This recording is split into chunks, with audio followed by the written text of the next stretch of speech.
La direction de Saint-Isidore Asphalt et Redemix sont fiers de vous présenter cette vidéo, qui vous guidera vers un travail sécuritaire. Un environnement sécuritaire vient au premier dans nos entreprises. Bienvenue dans notre équipe. Bon visionnement. Bienvenue au programme de sécurité de Saint-Isidore Asphalt Limité et Saint-Isidore Redemix Limité. Section 1.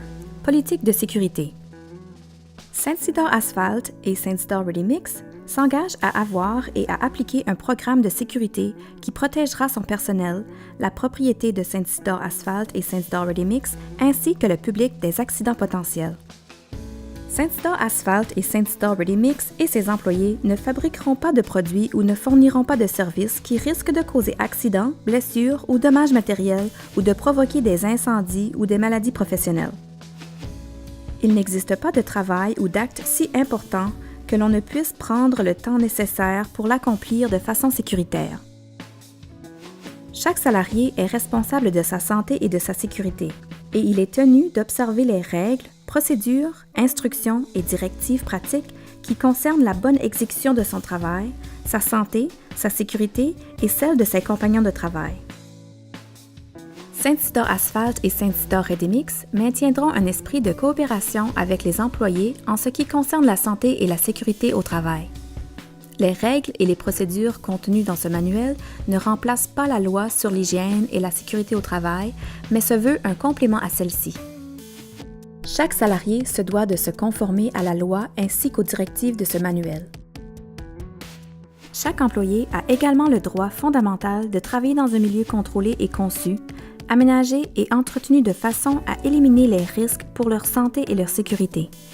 Un lieu de travail sûr et salubre est un endroit productif et agréable. Politique environnementale. La compagnie s'assurera que toutes les mesures nécessaires seront prises pour protéger notre environnement et que l'on se conforme aux lois et règlements. Nous informerons nos employés sur les enjeux environnementaux pertinents au travail qui est effectué.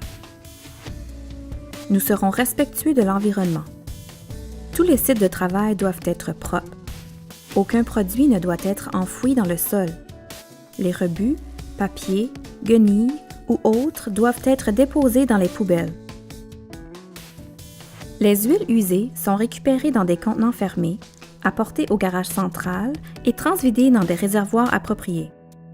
Toute fuite d'huile ou de produits toxiques doit être rapportée au contremaître et nettoyée immédiatement. Aucun produit toxique ne doit être brûlé. Par exemple, un filtre à huile usagé. Seuls les dérivés de bois, comme le carton et le papier, peuvent être brûlés, mais dans les endroits permis. Les cours d'eau. Lorsqu'il faut excaver près d'un cours d'eau, celui-ci doit être protégé contre le déversement de poussière ou de sédiments par des moyens appropriés. Politique d'inspection. La compagnie a pour but de tenir des inspections de sécurité. Les installations et les chantiers de la compagnie seront inclus dans ces inspections. Régulièrement, les superviseurs effectueront des inspections informelles à l'intérieur de leur champ de responsabilité. Des inspections en bonne et due forme seront effectuées par les administrateurs ou des personnes identifiées à cet effet dans chaque installation ou lieu de travail, et ce sur une base régulière, hebdomadaire ou journalière. Les fréquences des inspections pour le nivelage, 1 fois par jour, pour l'asphalte, 1 fois par semaine, pour le concasseur, 1 fois par semaine. Nos objectifs sont de prendre toutes les précautions raisonnables possibles pour assurer la santé et la sécurité des personnes visées par le présent manuel, améliorer la santé générale, physique et mentale des salariés, utiliser les informations les plus récentes et fiables pour mettre à jour le manuel des règles et des procédures pour offrir une formation aux salariés, s'assurer que les installations, les outils, les équipements, les machines et les matériaux nécessaires sont maintenus en bon état d'entretien et présentent un minimum de risque pour la santé et la sécurité quand ils sont utilisés de la manière indiquée par le fournisseur ou conformément aux instructions du fournisseur. Informer les salariés des dangers présents au lieu de travail, relativement à l'usage, à la manutention, à l'entreposage, à l'élimination et au transport d'un outil, d'un équipement, d'une machine, d'un dispositif ou d'un agent biologique, chimique ou physique. Faire en sorte que toutes les personnes visées par le présent manuel obtiennent les renseignements, les instructions, la formation et la supervision nécessaires pour garantir leur santé et leur sécurité. Fournir et maintenir en bon état d'entretien les équipements de protection requis par le règlement et s'assurer que toutes les personnes les utilisent au cours de leur travail. Faire en sorte que tous les salariés collaborent avec l'agent de sécurité, le comité mixte d'hygiène et de sécurité et avec toutes les personnes chargées du contrôle de l'application de la loi et du règlement sur l'hygiène et la sécurité au travail, des autres lois, règlements ou mesures législatives de la province du Nouveau-Brunswick qui concernent l'hygiène et la sécurité. S'assurer que tous les entrepreneurs et les personnes qui relèvent d'eux, y compris les conseillers, se conforment entièrement aux dispositions du présent manuel. Veuillez afficher la politique de sécurité où tous les employés y ont accès et peuvent le voir. Vous êtes tous responsables de votre sécurité et de la sécurité des autres à votre travail. Section 2. Responsabilité pour les salariés.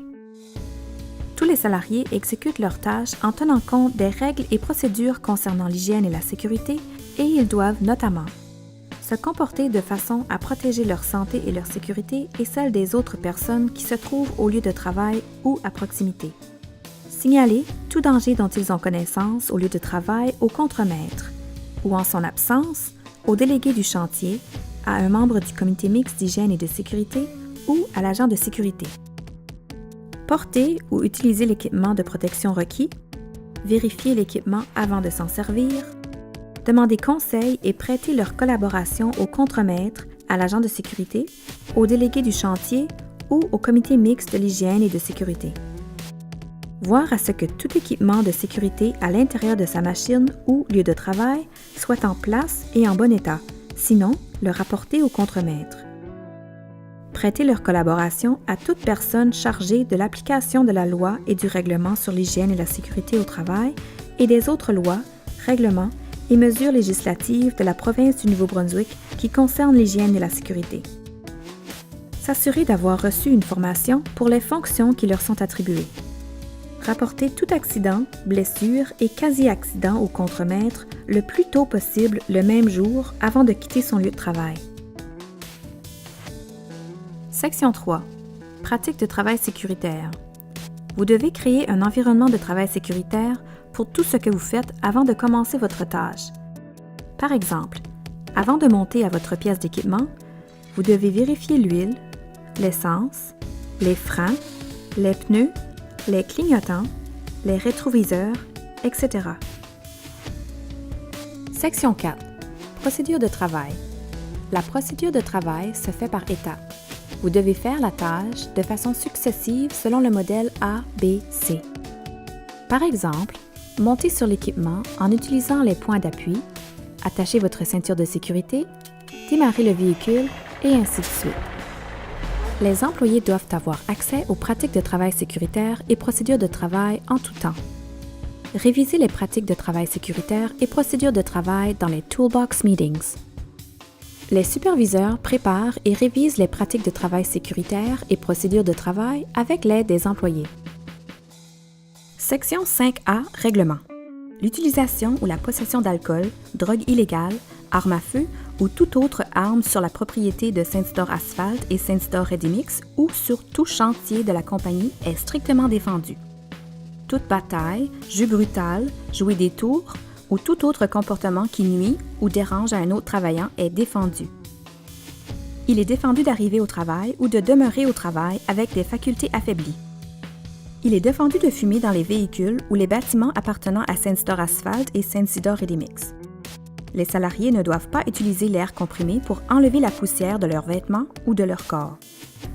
Les accidents subis par le public sont signalés directement au directeur général.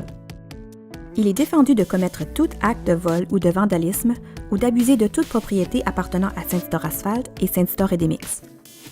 Toutes les conditions ou conduites non sécuritaires, incluant les incidents near miss, doivent être rapportés au superviseur immédiatement. Tous les incidents causant des dommages ou des blessures doivent être rapportés au superviseur immédiatement. les premiers soins doivent être administrés immédiatement pour toute blessure. Tous les travaux doivent être effectués selon les pratiques de travail sécuritaires et procédures de travail appropriées et selon les instructions données par le superviseur. Il est important de maintenir votre zone de travail propre. Il faut opérer tous les véhicules et équipements mobiles en respectant les règlements du chantier et ceux de la route. Il n'est pas permis de courir, sauf en cas d'extrême urgence. Il est défendu de sauter du haut de coffrage ou d'équipement. Il est défendu de grimper sur le bord d'un équipement, d'un monte-charge, d'un crochet ou de tout autre dispositif servant à la manutention de matériel. La tenue vestimentaire doit être adaptée aux conditions climatiques et au travail qui est effectué.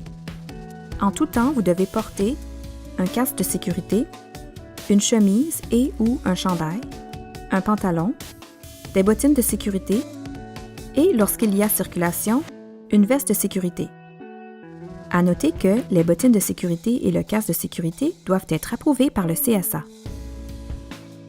L'équipement de protection personnelle, tels que protection pour les yeux et le visage, protection pour les oreilles, protection contre les chutes, dispositifs de protection respiratoire et tout autre vêtement de protection spécialisé fourni par l'employeur doit être porté lorsque jugé nécessaire par la réglementation de la loi sur l'hygiène et la sécurité au travail et lorsqu'exigé par l'employeur.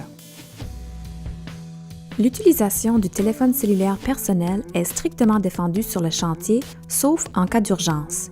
Si votre contremaître en demande l'autorisation à la direction, vous pourrez l'utiliser pour le travail seulement et non pour appel privé, selon la période accordée. Tous les véhicules mobiles doivent avoir le moteur coupé quand ils sont stationnés ou ne sont pas en opération. Aucun écouteur, earphones, iPod, lecteur MP3, etc. ne sera permis sur les sites de travail. Règlement pour l'utilisation d'un véhicule de la compagnie. Seuls les superviseurs ou contremaîtres pourront emporter les véhicules à la maison. Tout autre employé devra avoir l'autorisation de la direction. Tout employé voulant utiliser un véhicule pour des fins personnelles devra avoir la permission de la direction. Tout véhicule devra être stationné dans le stationnement du plan de Saint-Isidore à la fin de la saison. La gestion traitera les violations convenablement. Section 5B. Avertissement.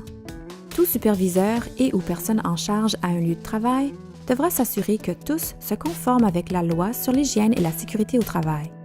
Si un employé ne se conforme pas et ne respecte pas les politiques et règlements de Saint-Isidore Asphalt et Saint-Isidore Ready-Mix et la loi sur l'hygiène et la sécurité au travail, il recevra une série d'avertissements comme suit. Sur une première offense, l'employé recevra un avertissement oral. L'agent de sécurité recevra un avis de cette première offense. Sur une deuxième offense, l'employé recevra un avertissement écrit et une copie sera envoyée à la direction. Pour une troisième offense, l'employé recevra une entrevue disciplinaire avec la direction. À la quatrième offense, l'employé recevra une suspension et pourrait même être congédié. Dans le cas d'une offense grave, par exemple, poser un geste qui pourrait mettre une vie en danger, faire des dommages délibérément à de l'équipement ou conduire un véhicule de façon non sécuritaire pouvant causer un accident, les conséquences seront plus drastiques, pouvant aller jusqu'au congédiement immédiat. Dans le cas d'une altercation entre individus ou contact physique, on passe directement aux étapes 3 et 4. L'employé qui se rend à l'étape 3 et 4 aura une infraction permanente dans son dossier. Section 5C. Loi sur l'hygiène et la sécurité au travail. La loi sur l'hygiène et la sécurité au travail n'est pas un manuel à être appris par cœur, mais doit être disponible aux employés en tout temps. Section 5D. Droit des employés. Droit de savoir. Les employés ont le droit de savoir tout ce qui les implique au point de vue de leur sécurité.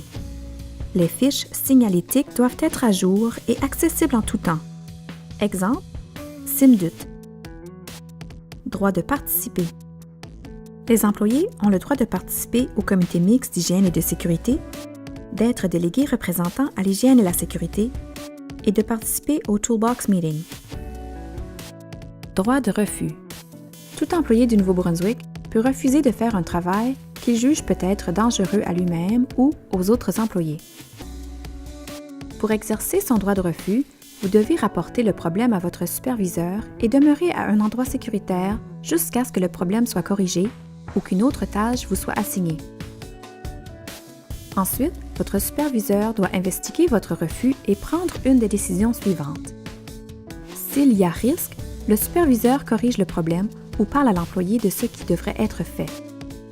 S'il n'y a aucun risque, le superviseur explique pourquoi et vous avise de retourner à votre poste. L'employé est en désaccord avec le superviseur. Si vous n'êtes pas d'accord avec la décision du superviseur, veuillez entrer en contact avec un membre de votre comité ou votre représentant respectif à votre chantier. Le comité ou représentant doit investiguer le refus et prendre une des décisions suivantes. Si vous aviez raison, le comité recommandera à l'employeur de régler le problème. Si le comité est en désaccord avec vos raisons, vous serez avisé de retourner à votre poste. L'employé est en désaccord avec le comité ou le représentant. Si vous êtes en désaccord avec la décision du comité, communiquez avec un agent. L'agent de l'hygiène et de la sécurité au travail fera une investigation de votre refus. L'agent déterminera si votre santé et sécurité auraient été menacées en faisant le travail qui vous avait été désigné ou s'il n'y avait aucune raison valable pour votre refus et que vous devriez retourner au travail. Travail assigné à un autre employé. Quand un employé a refusé d'accomplir un travail qu'il jugeait dangereux, ce travail peut être assigné à un autre employé si celui-ci est informé des 3 choses suivantes. Un autre employé a refusé de faire le travail, la raison du refus de l'autre employé, ainsi que son droit à lui aussi de refuser s'il croit qu'il y a risque. Section 6. EPP. Le port des équipements de protection personnelle est exigé par la Loi sur l'hygiène et la sécurité au travail, là où les employés sont exposés à des risques pouvant causer des blessures à la tête, aux yeux, aux oreilles, au visage, au cou, aux pieds, aux mains, à la peau, aux voies respiratoires et toute autre partie du corps. Tous les employés sur nos chantiers doivent porter un casque de sécurité et des bottines de sécurité approuvées par l'Association canadienne de normalisation. Des lunettes de sécurité et des gants de travail doivent être portés quand on utilise des objets dangereux, tels que des élingues, meules, perceuses, torches, etc. Des protèges-oreilles doivent être portés là où le bruit est excessif. Un masque doit être porté là où il y a de la poussière. Évitez de porter des bijoux tels que des bagues, colliers, etc. Il faut porter des vêtements qui conviennent pour le travail exécuté. Les salariés qui travaillent sur la machine mobile ou à proximité doivent porter des vêtements qui sont bien ajustés, surtout au cou, aux poignets et aux chevilles, qui n'ont pas de bout pendant ou de poches dangereuses et qui ne laissent pas la peau à découvert. Section 7. Maintenance. Les outils doivent être de bonne qualité et appropriés pour les tâches qu'ils accomplissent. Ils doivent être maintenus en très bonnes conditions. Les outils doivent être munis de gardes, poignées antidérapantes et tout autre dispositif de sécurité lorsque nécessaire. L'entretien doit être effectué par un personnel autorisé et qualifié. L'employeur doit fournir la formation nécessaire aux employés afin de bien utiliser les outils. Il doit maintenir des registres de maintenance sur les outils et implanter un système d'étiquette afin d'identifier les outils défectueux. L'employé doit faire l'inspection de l'outil avant de l'utiliser, rapporter l'existence d'outils défectueux au superviseur, utiliser les outils seulement pour les tâches spécifiques pour lesquelles ils ont été conçus, utiliser des cordes d'extension de capacité suffisante et munis d'une fiche de mise à terre, Ground Fault Connection, et il doit s'assurer que lorsque l'outil n'est pas en service, qu'il soit entreposé dans un endroit sécuritaire, loin des aires de déplacement, planchers, escaliers ou tout endroit surélevé d'où l'outil pourrait en tomber. Système d'étiquette. Lorsqu'il y a bris d'équipement, vous devez identifier celui-ci avec un système d'étiquette afin d'aviser les autres employés que l'équipement en question est défectueux. Pour la sécurité de tous, il est strictement interdit d'enlever une étiquette. Seul le personnel d'entretien est autorisé à enlever une étiquette une fois la réparation effectuée. Il est important de s'assurer que tous respectent le fonctionnement du système d'étiquette mis en place. Section 8. Formation. Saint-Isidore Asphalt et Saint-Isidore Ready-Mix fournira, et tous les employés participeront, à toute formation de sécurité qui s'avérera nécessaire pour permettre de minimiser les pertes chez nos employés et à notre propriété. La formation consistera, mais ne sera pas limitée à un manuel de directives pratiques, la loi sur l'hygiène, la santé et les règlements du Nouveau-Brunswick, un cours de SIMDUT, une formation de secourisme général et une formation pratique. Le manuel de sécurité est révisé à chaque année et une session est donnée pendant l'hiver à tous les employés par l'agent de sécurité. Ce manuel sert également de référence de base aux contremaîtres lors des rencontres de sécurité avec ses employés. La loi sur l'hygiène et la sécurité au travail et les règlements du Nouveau-Brunswick 91-191 sont étudiés avec les employés lors des sessions d'hiver avec l'agent de sécurité ou un agent de travail sécuritaire Nouveau-Brunswick. Les contremaîtres utilisent également ces manuels comme référence lors des rencontres de sécurité.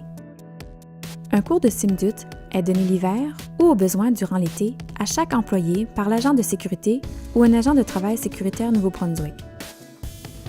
La formation des secouristes est assurée par un représentant de la Croix-Rouge durant l'hiver. Chaque secouriste doit avoir 6 heures de pratique par année pendant la validité du certificat. Une recertification est donnée à tous les 3 ans. Ce cours est donné à tous les contremaîtres, surintendants et les salariés qui en font la demande. Les signaleurs sont des employés très importants sur le chantier de construction. Chaque signaleur devra assister à un cours d'une durée d'environ 2 heures avant d'être embauché. Il doit avoir sur lui sa carte pour la montrer au besoin. Les contremaîtres voient à la formation pratique de ces employés pour certains emplois spécifiques par l'entremise des personnes ressources de l'extérieur ou avec d'autres employés qualifiés à l'intérieur de la compagnie. Des vidéos sont également disponibles pour certains équipements. Réunion Toolbox.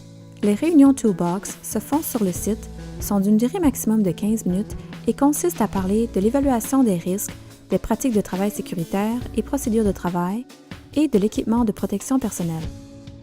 Réunion de sécurité. Les minutes de réunion de sécurité doivent être envoyées à Travail sécuritaire Nouveau-Brunswick. Section 9. Inspection. Saint-Store Asphalt et Saint-Store Ready-Mix a pour but de tenir des inspections de sécurité. Les installations et les chantiers de cette compagnie seront inclus dans ces inspections. Régulièrement, les superviseurs effectueront des inspections informelles à l'intérieur de leur champ de responsabilité. Des inspections en bonne et due forme seront effectuées par les administrateurs ou des personnes identifiées à cet effet dans chaque installation ou lieu de travail, et ce, sur une base régulière, hebdomadaire. Des inspections informelles peuvent être faites en tout temps. Section 10. Investigation. Saint-Store Asphalt et Saint-Store Ready-Mix procédera à une investigation si on subit une blessure corporelle ou une maladie reliée au travail nécessitant des soins médicaux de l'extérieur, ou si on est absent du travail au-delà de la date de la blessure ou de la maladie, s'il y a un incendie ou une explosion, si l'incident a pu causer une blessure corporelle, maladie ou dommage à la propriété. Responsabilité du travailleur. Les travailleurs sont tenus de signaler tous les incidents, near-miss ou quasi-accidents, et accidents à leurs surveillants conformément aux règlements généraux de sécurité. Section 11. Politique d'urgence. Il est impossible d'éliminer tous les risques d'accident, mais Saint-Store Asphalt et Saint-Store Ready-Mix prendra les mesures suivantes afin de s'assurer que les bonnes mesures seront prises au bon moment. Fournir des formations de base en secourisme et des formations de recyclage à tout le personnel. S'assurer que le personnel de premiers soins est bien identifié et que leurs noms sont affichés. Fournir le transport vers des installations pouvant accueillir des blessés. Fournir une formation sur les inspecteurs à feu ainsi que la base pour combattre les incendies. Fournir une communication radio ou par l'entremise de téléphones cellulaires. Fournir des trousses de premiers soins et s'assurer que celles-ci sont entretenues. Plan d'urgence. Un plan d'urgence spécifique au site avec les numéros d'urgence doit être affiché. Pour les premiers soins, il doit y avoir une personne avec un cours d'urgence en tout temps disponible sur le site. Les inspecteurs à feu doivent être disponibles près de produits inflammables et près des sources d'allumage. Et tous les employés doivent avoir leur formation SIMDUT. Section 12. Harcèlement. En tant qu'employeur, la compagnie s'engage à assurer un milieu de travail où tous les employés sont traités avec respect et dignité. Le harcèlement au travail est inacceptable et il est donc interdit à quiconque de se servir de son autorité ou de son pouvoir pour harceler une personne. Le harcèlement au travail comprend le harcèlement sexuel et personnel, conduite, commentaires, gestes ou contacts de nature sexuelle qui pourraient être perçus comme une condition de travail, de promotion ou autre. Par exemple, attouchement, caresses et agressions sexuelles entre autres. Une ambiance de travail malsain, un milieu de travail qui crée une atmosphère hostile et offensante. Par exemple, dessins, insultes ou blagues à caractère sexuel, racial ou religieux, ou même donner un nom qui blesse la personne. L'abus de pouvoir, se servir de son poste d'autorité pour menacer l'emploi ou la sécurité financière de quelqu'un, diminuer son rendement ou entraver son cheminement de carrière. Exemple, intimidation, menaces, chantage, etc. Autre forme de harcèlement. Le harcèlement ne se limite pas au harcèlement sexuel, mais inclut aussi au harcèlement pour raison de religion, âge, apparence physique, salaire, etc. Si vous croyez être victime de quelque sorte de harcèlement, laissez savoir à votre harcelant que son comportement n'est pas le bienvenu et que vous souhaitez que ça cesse. Si la situation ne s'améliore pas, prenez note du moment, de l'endroit et de la nature du harcèlement et rapportez-le à votre superviseur. Si le superviseur n'est pas capable de régler efficacement la situation, vous devez communiquer la situation à la direction. Tous les incidents de ce genre seront strictement confidentiels et seront gérés de façon sérieuse et avec respect. Voici maintenant la section pour WHMIS, Workplace Hazardous Material Info System, ou en français, SIMDUT, Système d'information en matière dangereuse utilisé au travail. C'est en 1989 qu'a été implanté au Nouveau-Brunswick ce système par la législation. Le système fut développé par des employés, syndicats et gouvernements. Le système veut que les employés aient le droit de savoir qu'ils travaillent avec des produits dangereux pour leur santé et leur sécurité.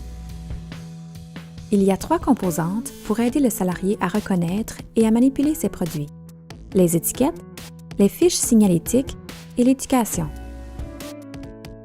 Ne jamais oublier que certains produits peuvent causer des maladies et même la mort.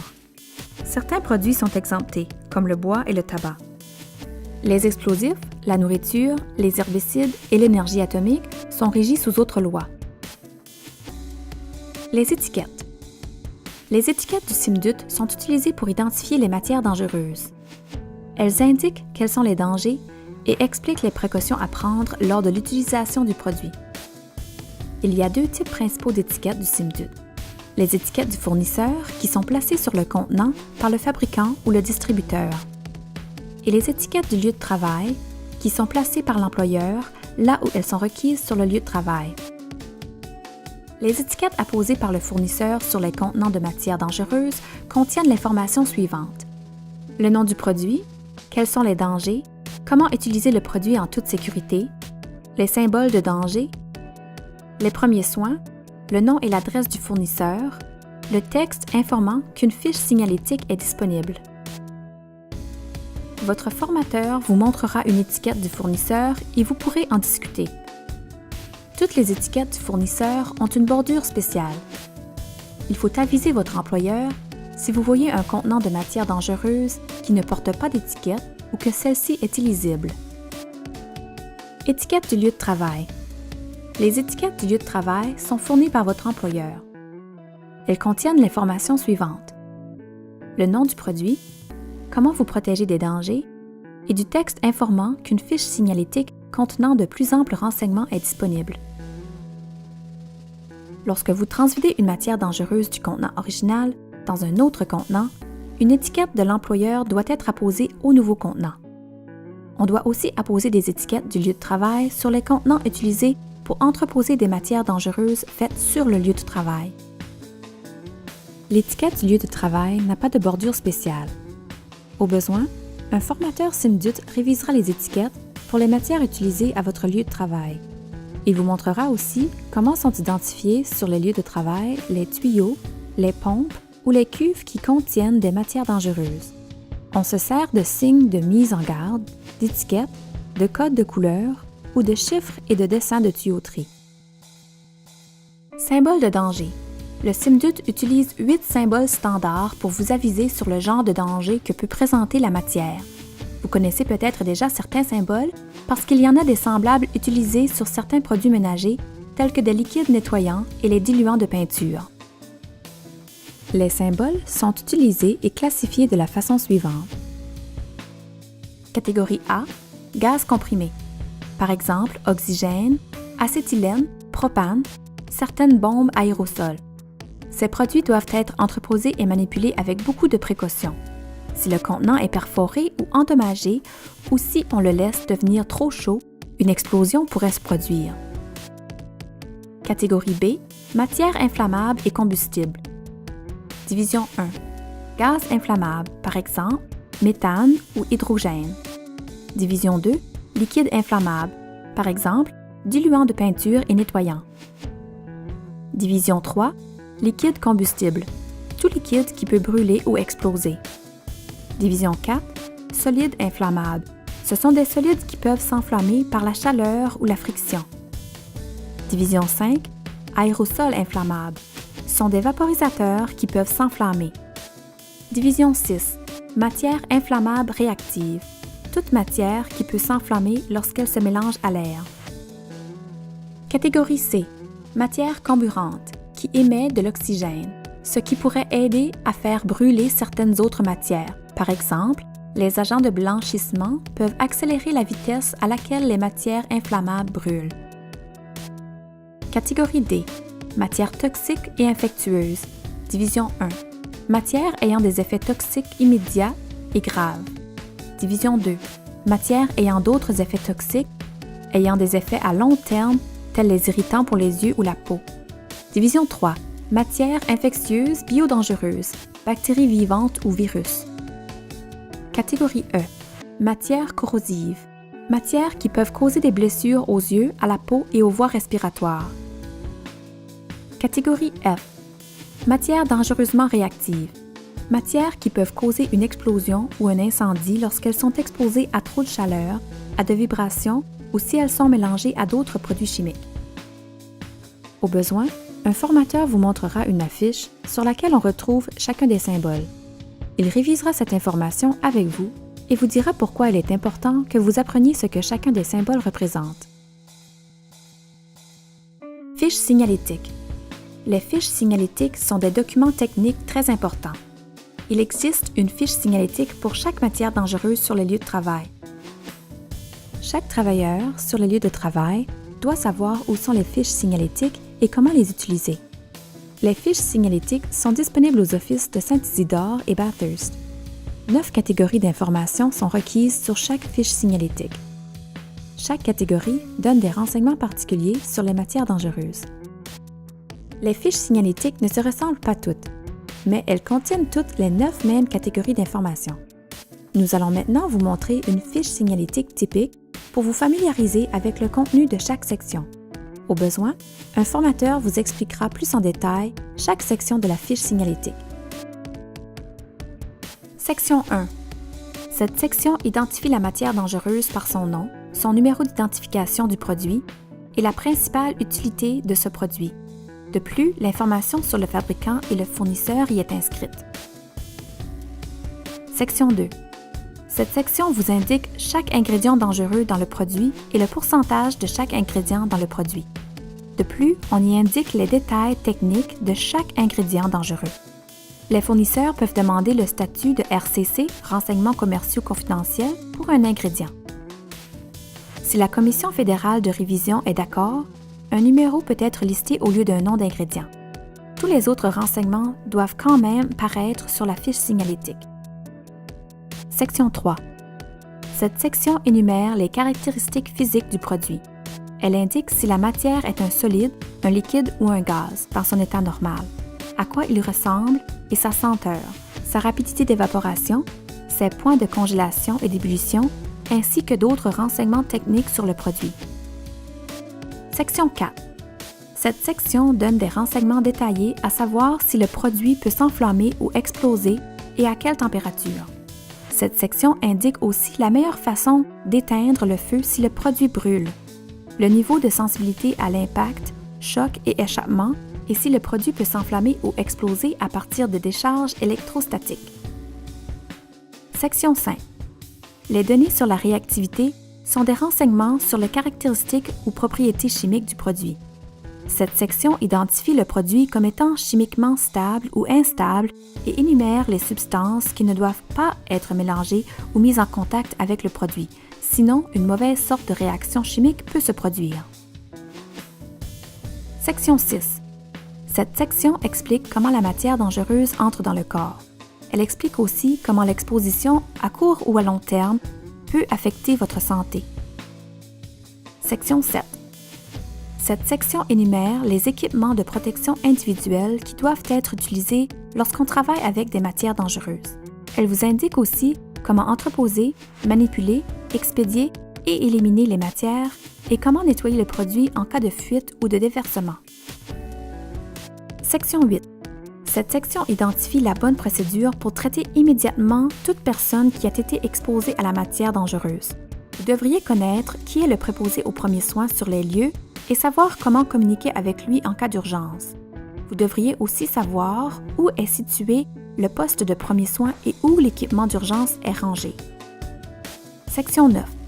Cette section donne le nom, l'adresse et le numéro de téléphone de la personne, du groupe ou du département qui a préparé la fiche signalétique et la date à laquelle elle a été faite. Note importante. La fiche signalétique est révisée toutes les fois qu'on reçoit des nouveaux renseignements et ou au moins tous les 3 ans. Ceci complète cette vidéo du programme de sécurité de Saint-Isidore Asphalt Limité et Saint-Isidore Ready-Mix Limité. Merci de votre attention et soyez prudents.